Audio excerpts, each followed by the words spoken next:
Namaskar, Jai Shri Krishna. Enunciating text 6 and text 7 of chapter 2, Remembrance of Lord Krsna of 3rd Canto, the Status Quo, Srimad Bhagavatam. Text 6. Shanakair Bhagval Lokan Nru Lokam Punaragatah Vimrujya Netre Viduram Pritya Hodhava Utasmayan. The great devotee Uddhav soon came back from the abode of the Lord to the human plane, and wiping his eyes, he awakened his reminiscence of the past and spoke to Vidur in a pleasing mood. When Uddhav was fully absorbed in the transcendental ecstasy of love of God, he actually forgot all about the external world. The pure devotee lives constantly in the abode of the Supreme Lord, even in the present body which apparently belongs to this world. The pure devotee is not exactly on the bodily plane since he is absorbed in the transcendental thought of the Supreme. When Uddhav wanted to speak to Vidur, he came down from the abode of the Lord Dwarka to the material plane of human beings. Even though a pure devotee is present on this mortal planet, he is here in relation to the Lord for engagement in transcendental loving service and not for any material cause.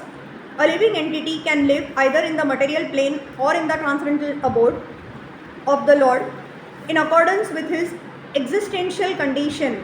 The conditional changes of the living entities are explained in the Chaitanya Charitamrita in the instructions given to Srila Rupa Goswami by Lord Sri Chaitanya. The living entities all over the universe are enjoying the effects of the respective fruitive results of their own work life after life. Out of all of them, some may be influenced by the association of pure devotees and thus get the chance to execute devotional service by attainment of taste. This taste is the seed of devotional service, and one who is fortunate enough to have received such a seed is advised to sow it in the core of his heart. As one cultivates the seed by pouring water to fructify it, the seed of devotional service sown in the heart of the devotee may be cultured by pouring water in the form of hearing and chanting of the holy name and pastimes of the Lord. The creeper of devotional service, so nourished, gradually grows, and the devotee, acting as a gardener, goes on pouring the water of constant hearing and chanting. The creeper of devotional service gradually grows so high that it passes through the entire material universe and enters into the spiritual sky, growing still higher and higher until it reaches the planet Golok Vrindavan. The devotee gardener is in touch with the abode of the Lord, even from the material plane, by dint of performing devotional service to the Lord simply by hearing and chanting. As a creeper takes shelter of another stronger tree, similarly the creeper of devotional service nourished by the devotee takes shelter of the lotus feet of the Lord and thus becomes fixed. When the creeper is fixed, then the fruit of the creeper comes into existence, and the gardener who nourished it is able to enjoy this fruit of love, and his life becomes successful. That Uddhav attained this stage is evident from his dealings. He could simultaneously reach the supreme planet and still appear in this world. Text 7. Uddhav Uvacha Krishna Dyumani Mimaloche Girneshwa Jaga Ren Ha Himanu Naha Kushalam Bruyam Gata Shri Shu Gruheshvaham. Shri Uddhav said, "My dear Vidur, the son of the world, Lord Krishna has set, and our house has now been swallowed by the great snake of time. What can I say to you about our welfare?" The disappearance of the Krishna son may be explained as follows according to the commentary of Srila Vishwanath Chakravarti Thakur. Vidur was struck with great sorrow when he got the hint of the annihilation of the great Yadu dynasty as well as of his own family, the Kuru dynasty. Uddhav could understand the grief of Vidur, and therefore he first of all wanted to sympathize with him by saying that after the sunset everyone is in darkness. Since the entire world was merged in the darkness of grief, neither Vidur nor Uddhav nor anyone else could be happy. Uddhav was as much aggrieved as Vidur,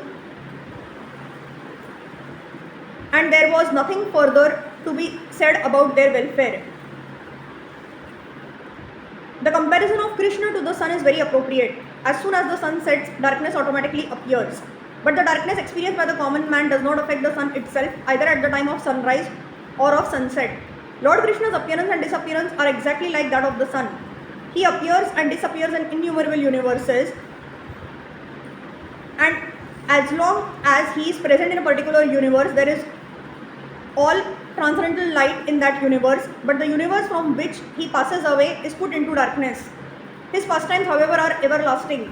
The Lord is always present in some universe, just as the sun is present in either the eastern or the western hemisphere. The sun is always present either in India or in America, but when the sun is present in India, the American land is in darkness, and when the sun is present in America, the Indian hemisphere is in darkness.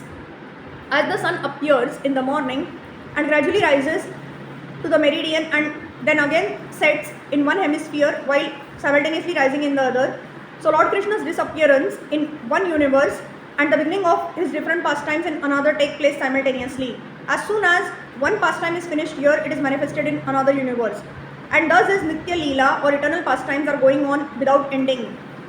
As the sunrise takes place once in 24 hours, similarly the pastimes of Lord Krishna take place in a universe once in a daytime of Brahma, the account of which is given in the Bhagavad Gita as 430 crore solar years. But wherever the Lord is present, all his different pastimes as described in the revealed scriptures take place at regular intervals. As at sunset, the snakes become powerful, thieves are encouraged, ghosts become active, the lotus becomes disfigured, and the Chakravaki laments. So with the disappearance of Lord Krishna, the atheists feel enlivened and the devotees become sorry. Hare Krishna.